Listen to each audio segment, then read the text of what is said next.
The cabin was tense. A baby's wails cut through the recycled air, sharp and relentless, as if every cry rattled against the thin walls of the plane. Hours had passed, yet nothing seemed to work. A wealthy father, dressed in a tailored suit, paced in desperation, his forehead glistening with sweat. Passengers shifted uncomfortably in their seats, exchanging impatient glances, covering their ears with jackets, some even muttering under their breath. Flight attendants whispered in corners, unsure how to calm the storm unfolding in front of them.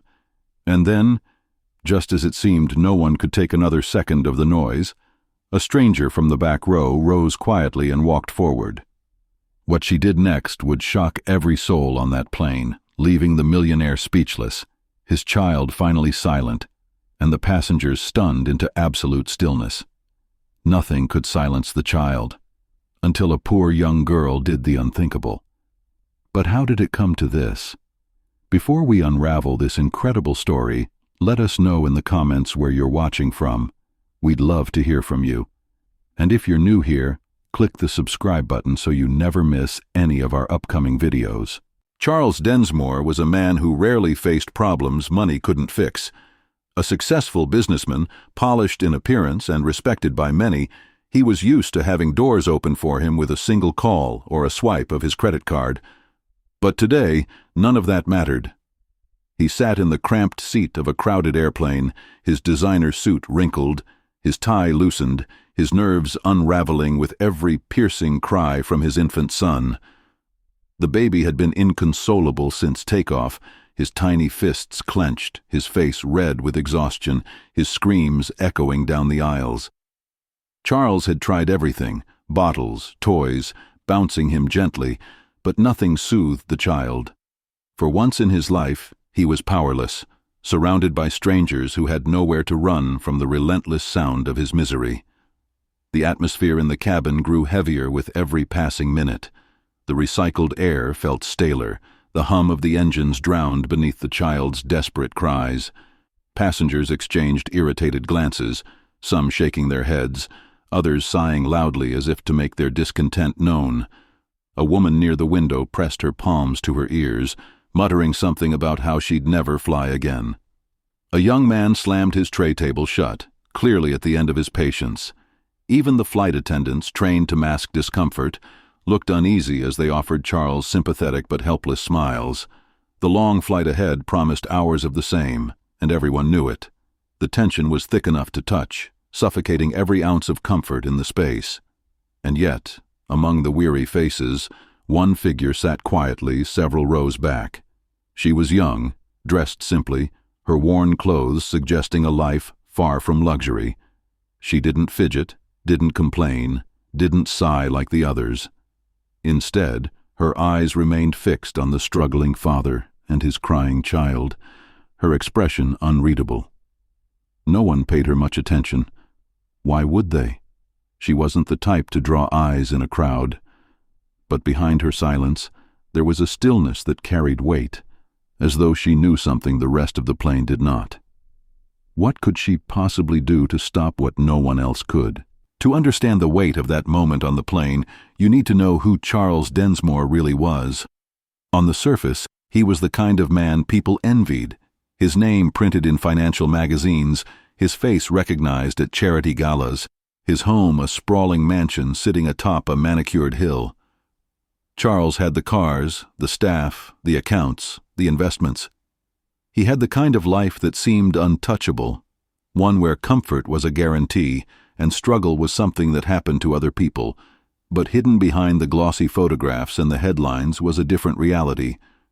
Charles was raising his son alone. His wife, the woman he had built his life around, had passed away just months after the baby was born, leaving him with both a fortune and a hole in his chest that no amount of money could fill. Fatherhood had never been in his carefully written plan. Boardrooms, deals, acquisitions, those he understood. But midnight feedings, tear-stained mornings, the fragile heartbeat of a child pressed against his chest, those were foreign to him. Charles poured money into nannies, experts, the best pediatricians in the city, believing that if he hired enough help, his son would somehow stop needing him so directly. Yet in the quiet moments, when the house echoed too loudly, he was reminded of the truth. The baby's cries weren't for bottles or blankets, but for something money couldn't purchase: comfort, presence, love. And for all his power, Charles was a man deeply afraid that he didn't know how to give that. And now, thousands of feet in the air, he was facing that fear head-on. The child in his arms screamed with a pain that shook Charles more than he cared to admit. He tried rocking, whispering, pleading under his breath, but his voice only trembled with desperation. Passengers around him grew restless, some glaring openly, others shaking their heads in silent judgment. Charles tugged at his cufflinks, the image of control slipping further with each passing second. It was a cruel reminder that his wealth, the shield he had relied on for so long, meant nothing here. He was just a father with a crying baby, utterly powerless. But Charles didn't know that his entire world was about to collide with a stranger's in the most unexpected way. Charles adjusted his grip on the squirming infant, his arms aching from hours of rocking. He pulled out a brightly colored toy from his designer bag, shaking it with forced cheerfulness. The baby only screamed louder, batting it away with tiny fists. Charles sighed and fumbled for a bottle, hoping milk might soothe him. But the child turned his face, crying so hard his small body trembled, refusing every attempt at comfort. Charles's tie hung loose, his once perfectly styled hair now damp with sweat. He looked around helplessly, his polished image unraveling in front of dozens of strangers. He pressed the call button, his voice low and cracking as he pleaded with a flight attendant for anything: warm water, a blanket, even advice. But the woman could only offer a sympathetic shrug. Charles had bought solutions his whole life, but here money couldn't silence the cries. The cabin was no longer just uncomfortable, it was unbearable. A man in business casual leaned back heavily, muttering that he'd never book this airline again. A mother traveling with her teenage daughter rolled her eyes, pulling out headphones but still wincing at the shrill sound that cut through them. Even the elderly woman near the aisle, who had started the flight smiling kindly at Charles, now looked away, her patience eroded. Every glance felt like judgment, every sigh like condemnation. Charles' ears rang with the layered noise, the engines, the murmurs, the baby's relentless wail.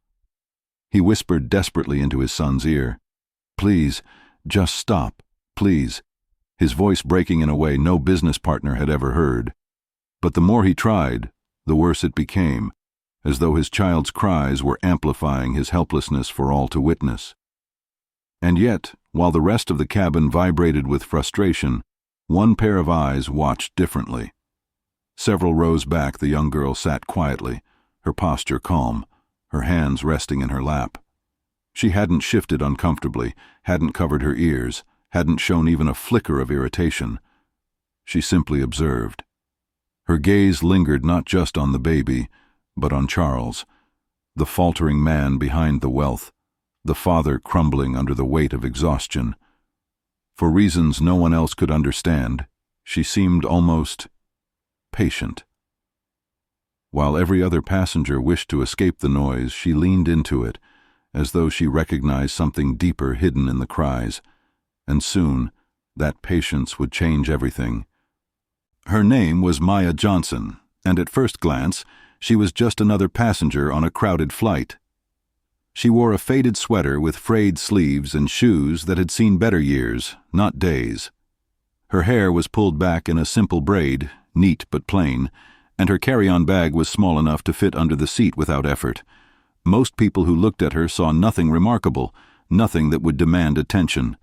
In fact, if you asked the other passengers later, many admitted they hadn't even noticed her until much later. She was the kind of person the world often overlooked: quiet, unassuming, invisible in a society that measured worth by wealth, clothes, or status. And yet, she had lived a life so much heavier than the weight of her worn clothes suggested.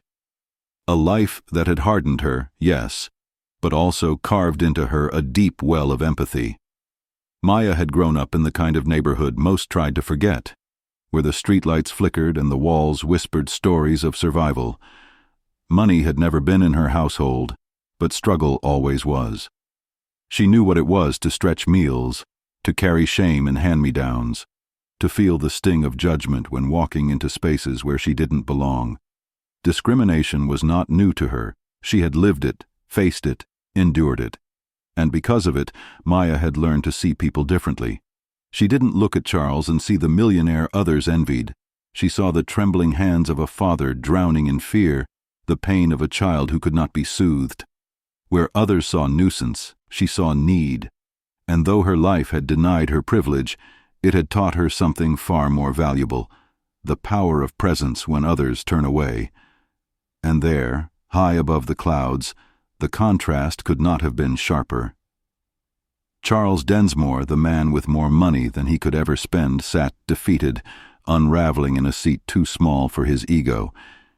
He had wealth but no peace, resources but no solution, power but no control. And Maya, the girl who carried nothing more than a tattered sweater and a resilience born from struggle, remained composed. To the other passengers, she was still invisible, just another face in the crowded rows. No one noticed the calm way she watched, the quiet patience in her eyes. No one on the plane knew her story, or the skill she carried that could change everything. The baby's cries grew sharper, cutting through the cabin like shards of glass. What had begun as murmurs of frustration now swelled into audible complaints. A man in the aisle seat leaned forward angrily, hissing at Charles to do something already. A mother clasped her hands over her daughter's ears, glaring at him as though his failure to soothe the infant was intentional. Even those who had tried to remain patient were breaking, shaking their heads, muttering under their breath. The walls of the plane seemed to shrink, the air thick with irritation. Charles could feel it, the judgment pressing down on him from every direction. His heart pounded in his chest, his hands trembling as he rocked his son with frantic desperation. The more he whispered, "It's okay, it's okay," the louder the baby screamed, drowning him in a chorus of disapproval that no fortune could silence. Flight attendants moved swiftly down the aisle, their professionalism wearing thin. One leaned close to Charles, her voice tight as she warned, "Sir, you need to find a way to calm your child." Another added quietly, "If this continues, the pilot may have no choice but to turn the plane around." The words hit Charles like a hammer. The thought of being the reason for an entire flight's disruption filled him with a humiliation he had never known. For a man who once commanded boardrooms with confidence, he now sat powerless in his seat, stripped of authority, stripped of dignity. His polished mask cracked, his eyes wet as he begged his son in whispers, "Please, please stop." But the child's cries only grew more piercing, echoing through every corner of the aircraft. And then it happened. Charles broke. His shoulders slumped, his lips trembled, and for the first time in years, tears streamed freely down his face. The businessman who once stood untouchable was now just a father, undone in front of strangers. Gasps and murmurs rippled through the cabin. Some passengers softened at the sight of his collapse, while others crossed their arms in irritation, unconvinced by his struggle. The moment was raw, painfully human, and unbearable to watch. And just as the tension seemed ready to snap the air itself, movement stirred from the back of the plane. Slowly, deliberately, Maya rose from her seat. Her quiet figure drew eyes instantly. The passengers turned, confused. Whispers traveled down the rows.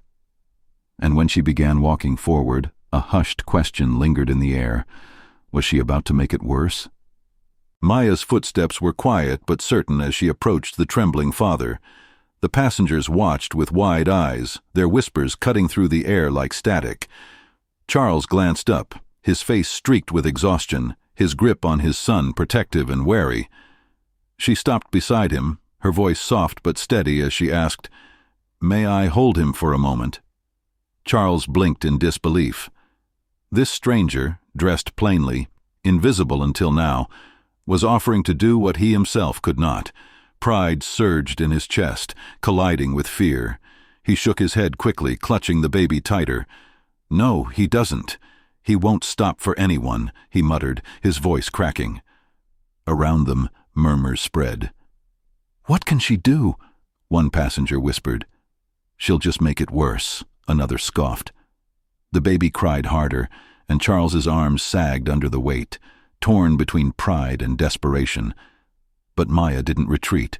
Her eyes, calm yet piercing, stayed on Charles, not with judgment but with a quiet understanding he couldn't explain. She repeated gently, "Just for a moment, trust me." Something in her tone, steady, grounded, unshaken, cut through the noise of his fear. Slowly, reluctantly, Charles loosened his grip and allowed her to cradle the child. The cabin held its breath as the baby's shrieks rang out, testing her resolve. Maya adjusted him against her chest, her hands steady from years of practice with siblings she had once raised in her mother's absence. Then, softly, she began to hum. It was a lullaby, one passed down in her family for generations, a melody her grandmother had sung to her on restless nights, one that carried comfort, not in language, but in rhythm. The sound was unfamiliar to the passengers, yet it wrapped around the crying child like a warm embrace. At first, the baby resisted, squirming and wailing, his fists pounding against her shoulder. But Maya's voice didn't falter. Her hum was steady, low, almost like the heartbeat he'd known in the womb. Gradually, the baby's cries softened into whimpers, his tiny body relaxing against her. The cabin grew eerily quiet, as though the engines themselves hushed to witness the moment. Charles stared in disbelief, his mouth slightly open, his chest heaving as if he'd forgotten to breathe. Passengers leaned forward, some covering their mouths in shock, others shaking their heads in awe. The impossible had happened. What hours of effort and wealth had failed to achieve, this girl had done in minutes with nothing more than her voice and her arms. But the true reason behind her gift was something no one on that plane could have imagined. As the baby drifted into soft whimpers and then silence, the cabin was blanketed in awe. No one moved, no one spoke. Dozens of passengers sat frozen in their seats, their earlier frustration now replaced by something they hadn't expected to feel: respect, even reverence. Charles stared at Maya as though she were someone pulled from a dream, his polished world unable to explain how she had succeeded where he had failed so completely. Yet to Maya, this was no miracle. It was memory. She had done this countless times before, not in airplanes or with strangers, but in a small, crowded apartment where she had practically raised her younger siblings after her mother fell ill. Nights of pacing hallways, cradling crying children, whispering songs until dawn. She had learned not because she wanted to, but because life had given her no choice. What seemed like magic here was survival there. And there was more. Few on that plane would ever guess that the tenderness in her hum carried a sorrow of its own. Years before, Maya had held a baby of her own, a child she lost far too soon. The lullaby she sang now was the same one she had whispered into her daughter's ears, a melody heavy with both love and grief. Every note she hummed into Charles's son was stitched with memory, with longing, with a pain she had carried quietly through life. That was why her arms did not tremble, why her patience did not break. She knew what it was to hold a child who refused comfort, and she knew what it meant when silence finally came. This wasn't simply a lullaby. It was a language born of loss, spoken only by those who had lived it. The passengers felt it, though they didn't know the details. A hush lingered in the air, some wiping tears discreetly, others bowing their heads as if in prayer. The child slept peacefully against her shoulder, the only sound in the cabin now the hum of the engines. Charles sat stunned, stripped of every assumption he had made about her. In his world, status defined worth. On this flight, it had taken someone with nothing but heart to give him back his dignity. And yet, even as calm returned to the cabin, the story was far from over. Because the flight wasn't over, and the truth she carried was even heavier than anyone realized. For a long moment, Charles could not speak. His son slept peacefully in Maya's arms, and all he could do was stare. The man who had been so sure of his control, so accustomed to commanding every room, now found himself humbled by a girl he would have passed by without a second glance. Finally, with his voice hoarse and low, he managed, "Thank you." The words stumbled out awkwardly, weighted with emotion he rarely allowed himself to feel. Maya only nodded, her expression soft, as if to say it was nothing. But to Charles, it was everything. Passengers who had once muttered complaints now shifted uncomfortably, some whispering quiet apologies under their breath. A few even leaned toward Maya with gratitude in their eyes, ashamed of how quickly they had judged her. The atmosphere of the cabin was transformed. What had been chaos now felt reverent. The contrast could not have been clearer. Charles, the man with limitless wealth, had been powerless in the face of a child's cries. Maya, a girl with nothing but her heart and her lived experience, had done what all his resources could not. Pride had failed. Compassion had triumphed. Money had proven empty in the sky, while humility carried weight that could not be measured. The millionaire who had built walls around himself now sat in silence, stripped of his defenses, looking at a stranger who had revealed the truth he had long avoided, that some of life's greatest powers cannot be bought. For Charles, it was more than a humbling, it was an awakening. Yet beneath the quiet calm, a deeper thread connected them. As Charles studied her face, something stirred in his memory. The lullaby she hummed. It felt hauntingly familiar. Years ago, his household staff had included a kind woman who often sang softly as she worked. A woman who had come from the same struggling neighborhood Maya now called home. He remembered overhearing her humming those same notes while tidying the nursery that had once been prepared for his son. Could it be that Maya was her daughter? Or perhaps the irony was heavier still. Maya's family had lived through hardship, worsened by decisions made in Charles's company boardrooms, policies that had stripped jobs and opportunities from communities like hers. Either way, fate had collided two worlds that were never meant to meet again, his empire of excess and her life of scarcity, in the most unlikely of places, 30,000 feet in the sky. Charles sat in silence, watching Maya with his son nestled securely against her shoulder. For the first time in hours, the baby's breathing was steady, his tiny body fully at rest. The calm washed over the cabin like a tide, soothing passengers who now gazed at Maya with quiet admiration. Charles swallowed hard, his pride stripped bare, and finally spoke words he had never imagined saying. "I was wrong about you." His voice trembled with sincerity.